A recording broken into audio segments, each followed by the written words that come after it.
Você hoje pode estar passando pela peneira de Deus. Essa peneira está lá no livro de Mateus, capítulo 22, versículo 14. Porque muitos são chamados, mas poucos escolhidos.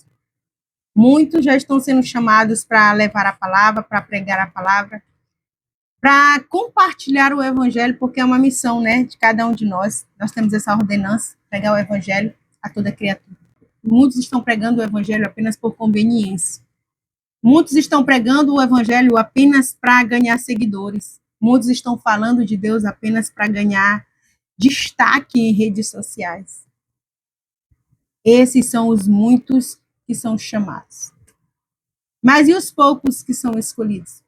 São aqueles que não precisam de uma rede social, são aqueles que não precisam de um microfone, são aqueles que entenderam que o evangelho verdadeiro é o evangelho do arrependimento, é o evangelho que precisa ser pregado, é o evangelho do confronto, independente se você vai ganhar seguidores ou se você vai perder seguidores, independente se você vai ganhar fama ou se você não vai ganhar fama, o evangelho do confronto precisa voltar a ser pregado.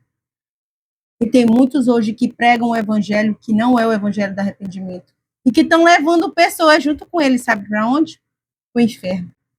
Porque tem pessoas que têm pregado o evangelho de conveniência, o evangelho que vai só agradar os ouvidos, mas o evangelho do confronto tem muitos deixado de lado.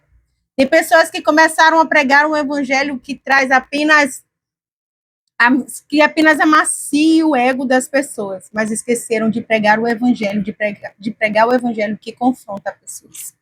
Por isso que a palavra de Deus diz que muitos são chamados. E sim, muitos estão sendo chamados para pregar o evangelho. Mas poucos serão escolhidos por Deus para realmente cumprir o chamado a qual o Senhor designou a ele, o propósito que o Senhor tem para a vida dele. Porque muitos estão escolhendo pregar um evangelho apenas por pregar, um evangelho de conveniência. E o Senhor não quer esse tipo de evangelho. A igreja precisa voltar a pregar o evangelho do arrependimento e deixar de lado esse evangelho de conveniência que tem levado muitos para o inferno.